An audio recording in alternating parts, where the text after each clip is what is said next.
Bom dia, que a paz do Senhor seja sobre a sua vida. Por amor ou pelo dinheiro? Esta é a questão de hoje. Vamos tentar resolver essa questão. Por amor ou pelo dinheiro? Talvez essa seja a questão em que muitos trabalham, fazem e acontece. Por amor ou pelo dinheiro? Não é em um tempo tão capitalista, em um tempo em que as pessoas estão tão, corridas, ativistas pelo prazer de conquistar, de ter posse, as pessoas às vezes estão invertendo esses valores, pelo amor, o prazer de fazer aquilo que é a sua vocação ou pelo dinheiro. Vamos resolver isso hoje então? Vamos resolver então. Então seja bem-vindo aí, que a paz do Senhor seja sobre o coração de todos vocês, todos nós, amém? Dercy, Alexandro, Fabrício, Thelma, irmão João, a todos sejam muito bem-vindos em nome de Jesus. Vamos fazer uma oração para que a nossa palavra não seja respaldada só no eu, mas que o Senhor possa administrar todas as coisas. Alessandra, bom dia também. Vamos orar. Pai, nós queremos te dar graça por esta manhã, por essa noite que tivemos. Estamos bem certos de que o Senhor guarda, protege.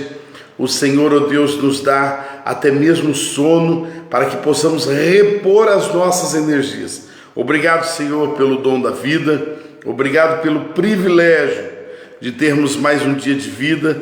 Talvez muitos não agradecem pelo dia de vida, por mais um dia de vida, mas temos a convicção de que se respiramos, de que se estamos aqui na sua presença, é porque o Senhor nos concedeu mais uma oportunidade. Somos gratos, eternamente gratos, e que o Senhor continue sendo exaltado e glorificado sobre as nossas vidas. Senhor, guarda a nossa casa, a nossa igreja, guarda a nossa família num todo, protege, livra-nos de todo mal, de toda seta do maligno. Senhor, que a tua boa presença, que os teus anjos estejam nos guardando, nos protegendo a cada momento, a cada instante, de todo tipo de investida de Satanás. Senhor, estamos bem certos de que a tua presença, ela é suficiente para nos tornar cada vez mais abençoados, fortalecidos no Senhor. Ó meu Pai, venha estar conosco, venha nos guiar e nos direcionar, a que a plenitude do teu querer se cumpra sobre as nossas vidas. Senhor, nós oramos pedindo a bênção, pedindo a tua mão poderosa sobre a vida de todos os nossos amigos, parentes, familiares, irmãos em Cristo, que estão conosco aqui nessa ferramenta chamada Facebook. Que o Senhor os alcance, e os torne abençoados no nome de Jesus. Amém. Louvado seja o Senhor. Vamos então a mais uma palavra, 1 Coríntios, capítulo de número 9. Nós vamos falar um pouquinho sobre esse capítulo. Todo dia falamos sobre um capítulo e assim nós estamos estudando a Bíblia juntos. Muito bem, se você estava comigo ontem, você se lembra que falamos do amor. Falamos que a ferramenta amor é algo que não pode faltar no nosso dia a dia.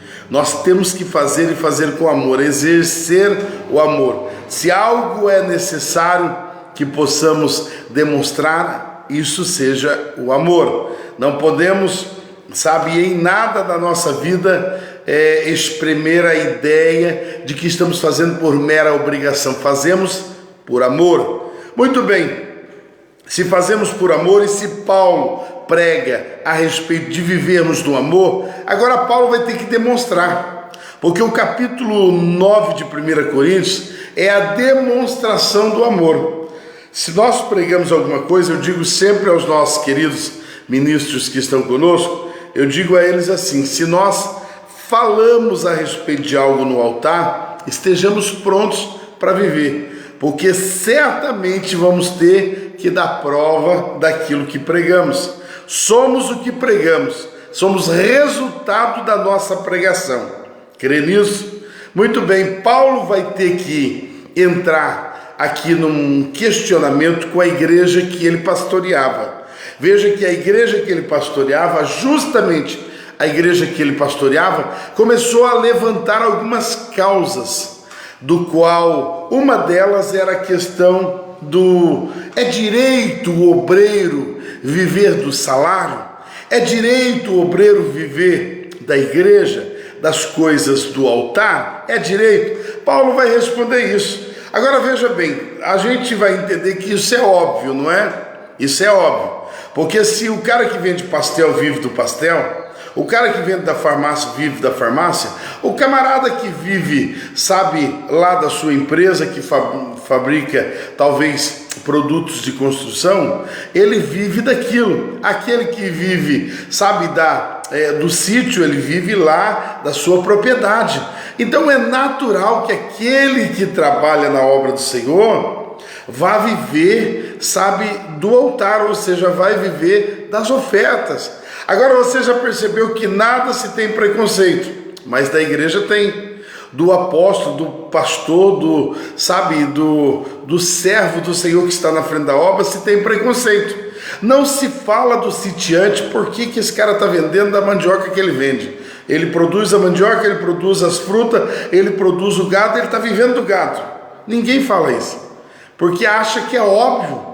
Agora todo mundo, sabe, geral, as pessoas que muitas das vezes elas infelizmente, sabe, elas são críticas, elas vão levantar uma causa contra o meio cristão. Elas vão dizer: mas pastor, sabe, vive dos dízimos da igreja. Verdade, pastor vive dos dízimos da igreja. Pastor que tem uma vida integral, fora aqueles pastores, tem pastores que têm o seu serviço secular, e eu não tenho. Eu particularmente, a igreja que me sustenta, a igreja me conhece. Eu não tenho um serviço secular, eu não tenho uma empresa secular, eu não tenho um emprego secular, eu vivo da obra. Mas existem pastores que têm o seu serviço secular. Esse, na maior parte das vezes, vive do seu sustento próprio e, sabe, consegue levar a obra sem pegar nenhum recurso da obra.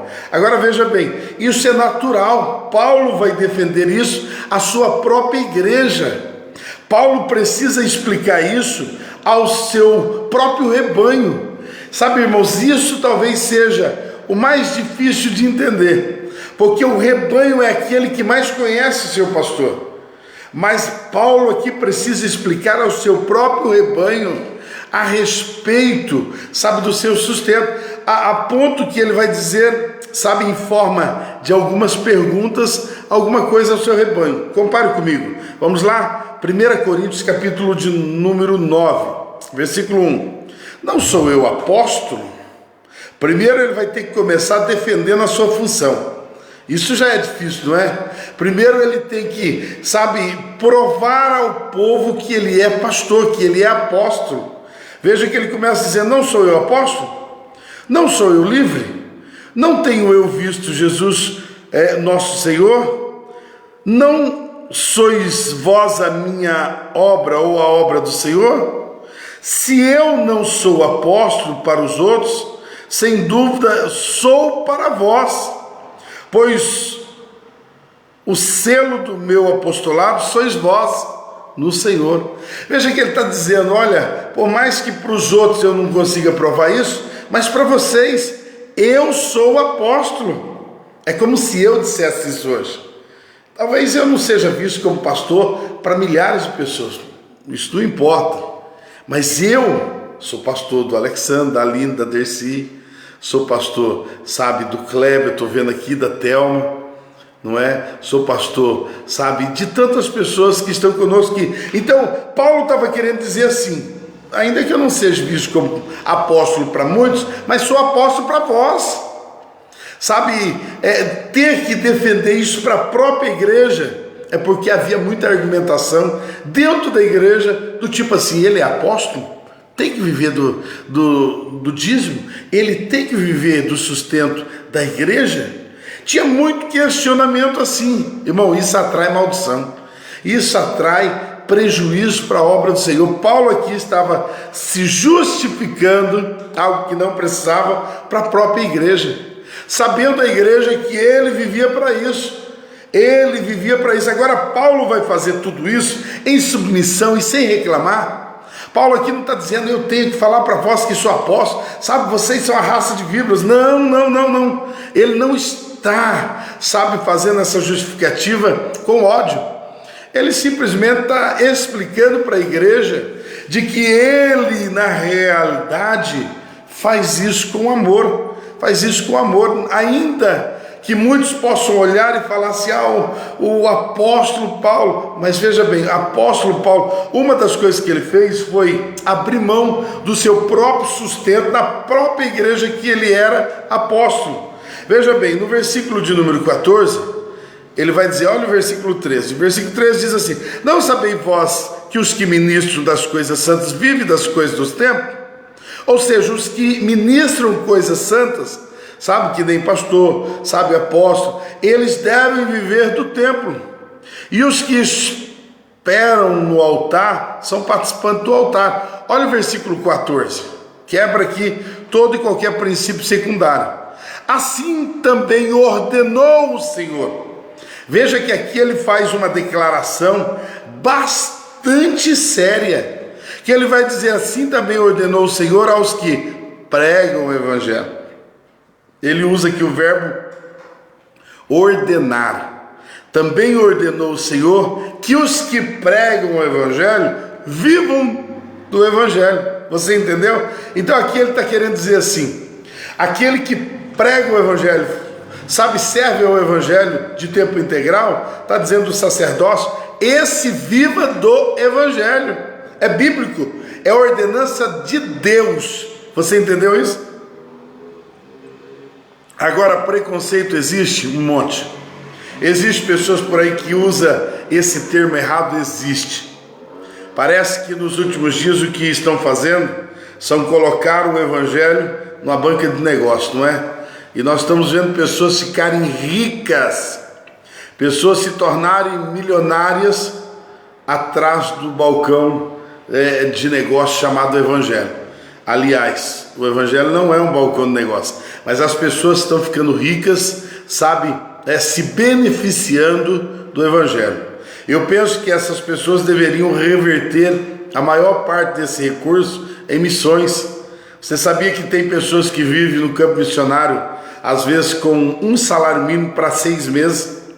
Às vezes tem muita gente que fala um salário mínimo não dá para passar um mês. Tem missionário que passa com um salário mínimo, sabe, vários meses, não é um mês só. Então há muita escassez no campo missionário, há muita escassez de investimento, sabe, em obras de evangelização, há muito pouco investimento.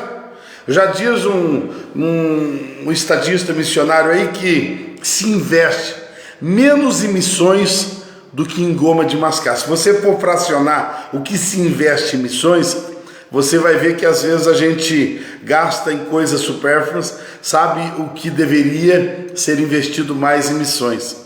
Se você for fracionar isso sobre cada um, a responsabilidade de cada um é ir e pregar o evangelho. Se nós não vamos, nós temos que bancar.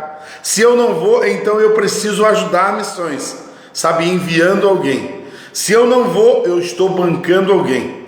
Mas às vezes a pessoa não vai, às vezes a pessoa não ajuda, sabe, com recurso financeiro, e muito menos faz particularmente no seu círculo de amizade. Então assim, irmãos, hoje existe, sabe, um olhar muito errado para essa questão. Existem pessoas que se beneficiam, existe pessoas que usurpam disso, sim, porém, eu não posso colocar todos num balaio só e falar que são todos iguais. Não são. Não são todos os políticos que são corruptos. Não são todos os governantes que são corruptos. Não são todas as autoridades que são corruptas. Não é todo o comércio que é aproveitador, não. Então assim, não são todos os profissionais que são infiéis, não é. Existem profissionais infiéis, existem autoridades corruptas, existem, mas não são todos, eu não posso generalizar. Existe um ou outro pastor, apóstolo, que eles são corruptos, existe, mas não são todos. Eu posso dizer diante de Deus que não sou. Paulo estava afirmando que ele não é. Nós fazemos por amor. Eu vou dizer de mim, aquele que aceita o ministério deve amar o ministério.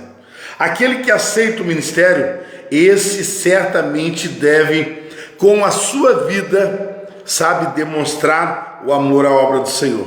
Porque a obra do Senhor, ela é feita por amor intenso, ou infelizmente as pessoas se beneficiam dela, talvez aí usurpando, os recursos da obra. Mas aquele que escolhe fazer por amor, como Paulo, porque Paulo vai dizer assim no versículo 19: porque embora eu sendo livre, olha o que ele diz, embora eu sendo livre de todos os homens, me fiz servo de todos para poder ganhar mais almas.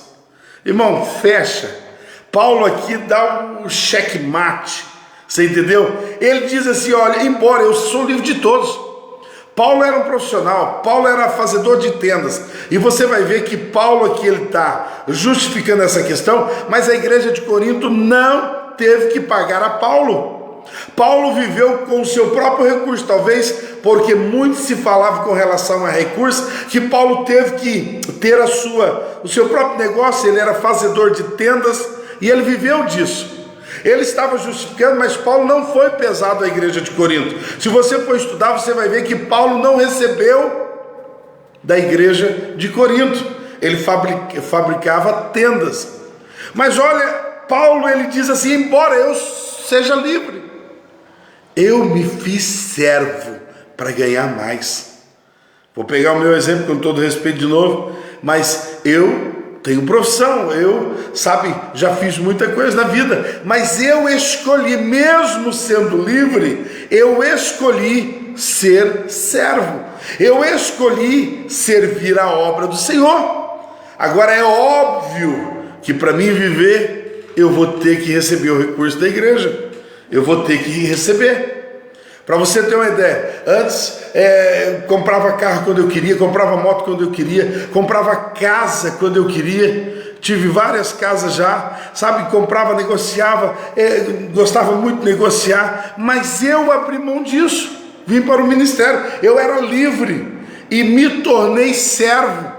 Depois que vim para o ministério, não comprei mais nenhuma casa, o carro que eu tinha eu manti. Você entendeu? Depois que vim para o ministério, eu estou aqui há 15 anos em Santo Antônio da Platina, não tenho um lote, não tenho uma casa aqui na cidade. Você entendeu? Então assim, por que eu estou dando um exemplo com todo respeito? Estou dando um exemplo porque às vezes as pessoas pensam assim, o sacerdote, o fulano lá, ele está deitado na gaita por causa da igreja. Nós escolhemos, mesmo sendo livres, escolhemos ser servo. É isso que Paulo estava dizendo à igreja de Corinto. Agora, irmãos, olha para você ver. Eu vou ler aqui, eu vou encerrar essa questão com você aqui, tá bom? Paulo estava, e eu estou lendo a carta de 1 Coríntios 9, e estamos conversando a respeito da questão de Paulo e a igreja de Corinto. Não, eu estou citando exemplos nossos, porque cada um tem o seu exemplo e isso se torna mais fácil de entender. Mas isso não é desabafo, não é nada. É somente o entendimento da obra do Senhor. Principalmente aqueles que servem a obra do Senhor devem ser os maiores defensores ou os maiores entendidos dessa questão. Mas olha que Paulo pensa, e eu penso que eu devo tentar me igualar a isso em tudo. Porque Paulo aqui, olha o versículo de número 15. Mas nenhuma dessas coisas eu tenho usado, nem escrevi. Não diz para você que Paulo, ele não viveu do sustento da igreja de Corinto? Ele não viveu, ainda que ele estava se defendendo o seu apostolado, o seu sustento, ainda que ele disse aqui no versículo 14, que também ordenou o Senhor que o que prega o Evangelho viva do Evangelho. Ainda que ele estava atestando isso, ele não viveu da igreja de Corinto. Mas olha o que ele diz aqui: mas nenhuma destas coisas tenho eu usado, nem escrevi estas coisas para que assim se faça comigo, pois melhor me fora morrer do que algum homem fazer vã esta minha glória. Irmão, deixa eu dizer uma coisa: a melhor coisa é eu ter o sim do Senhor. A melhor coisa é eu não ter que fugir do chamado do Senhor. A melhor coisa é eu saber que estou fazendo aquilo que é a minha vocação. A melhor coisa é isso. Ainda que digam o que quiserem dizer, o problema é de cada um.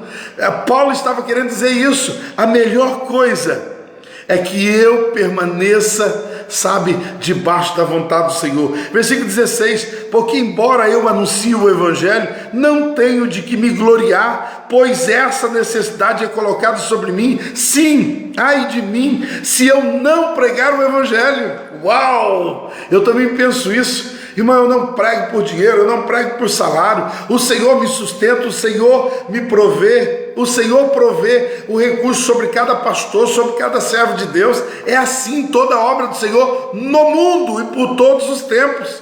Sempre foi assim. Agora detalhe, irmãos, eu prego o Evangelho no sentimento de que, ai de mim, se eu não pregar o Evangelho. Sei que essa é a minha missão e dela não posso fugir. Olha o versículo de número 17: porque se faço de boa vontade, o tenho uma recompensa, mas se contra a minha vontade, uma incumbência do Evangelho me é confiada, qual é a minha recompensa então? Verdadeiramente, quando eu prego o Evangelho, eu posso fazer o Evangelho de Cristo sem cobrar, que eu não abuse do meu poder no Evangelho. Paulo estava querendo dizer aqui que quando eu faço o Evangelho, eu quero fazer de bom grado. Paulo estava explicando, eu faço por amor. Trocando em miúdo, Paulo estava dizendo assim: sabe o Evangelho, sabe o meu apostolado, sabe o meu pastoreio, eu faço por amor. É o Senhor que me sustenta, Ele escolhe a forma que Ele quiser para me sustentar, ou usa recursos da obra, ou pessoas vêm trazer na obra. Na Bíblia Sagrada nós já vamos ver que houve uma passagem que os urubus levou sustento. Então, irmão, Deus vai usar de várias formas, mas uma coisa é certa: o que deve pairar no coração de cada um que vive pela obra é que ele deve fazer em amor. Porque quando nós fazemos de boa vontade, quando nós fazemos por amor, ou você recebendo do Evangelho ou não, você deve fazer em amor. Aguarde um pouquinho.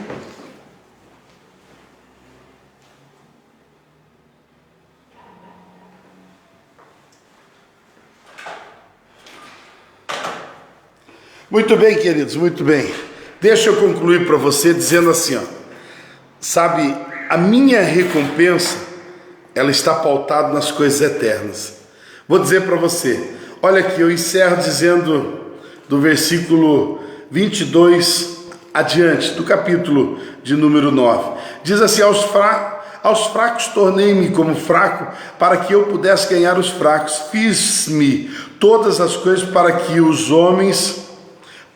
os homens, para que eu pudesse por todos os meios salvar algum. Paulo se fez de fraco para ganhar o fraco, entende isso? Agora detalhe, olha como nós terminamos. O versículo 24 diz: não sabeis que os que correm em uma corrida, todos correm para receber um galardão?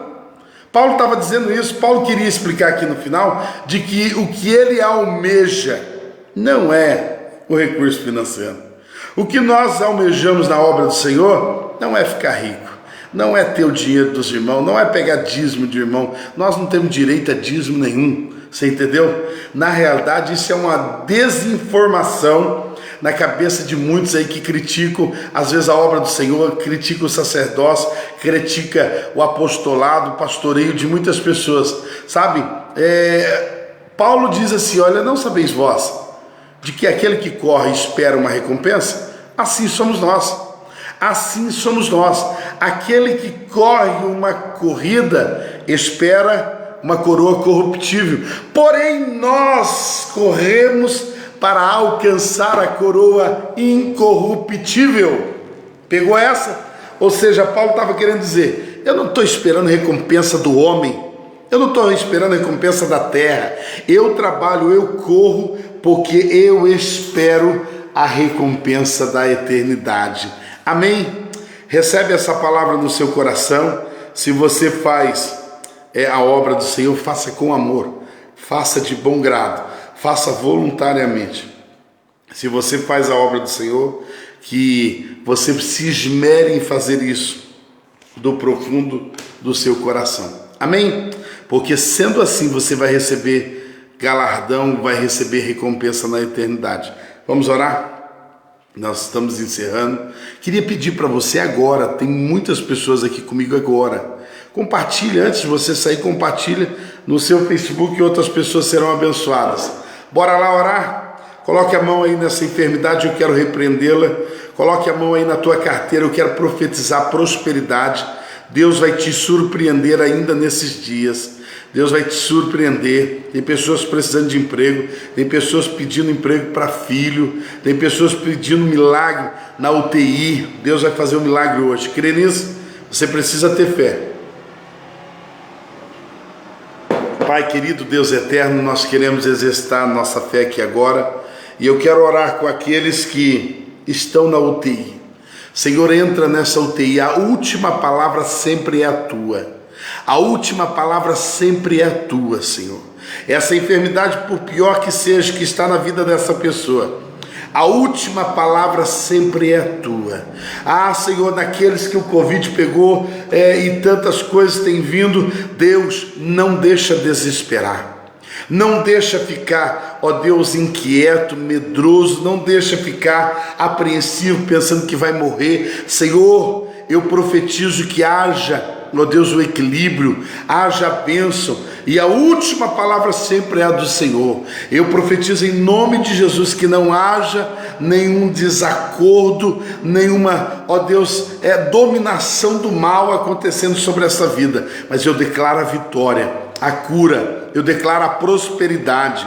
Aquele que espera um milagre do Senhor financeiro, eu profetizo em nome de Jesus, o Deus que provê sobre as nossas vidas todas as nossas necessidades, há de suprir a vida desse meu irmão em todas as suas necessidades, há de suprir em todas as suas necessidades. Pai, abre porta de emprego, Senhor Deus, esteja abençoando toda a família, que haja equilíbrio, que haja paz, que haja amor. Deus, todo tipo de inimizade, briga, contenda, todo tipo de confusão dentro de casa, eu repreendo em o nome de Jesus Cristo, repreendo em nome de Jesus Cristo. Oro pedindo a bênção sobre toda a igreja. Sei que nos últimos dias, ó Deus, tem se intensificado pesquisas para fechar a igreja, tem se intensificado muitas das vezes a perseguição, as leis contra a igreja, muito tem se falado contra fechar a igreja, parar a igreja, paralisar a igreja, mas nós nos levantamos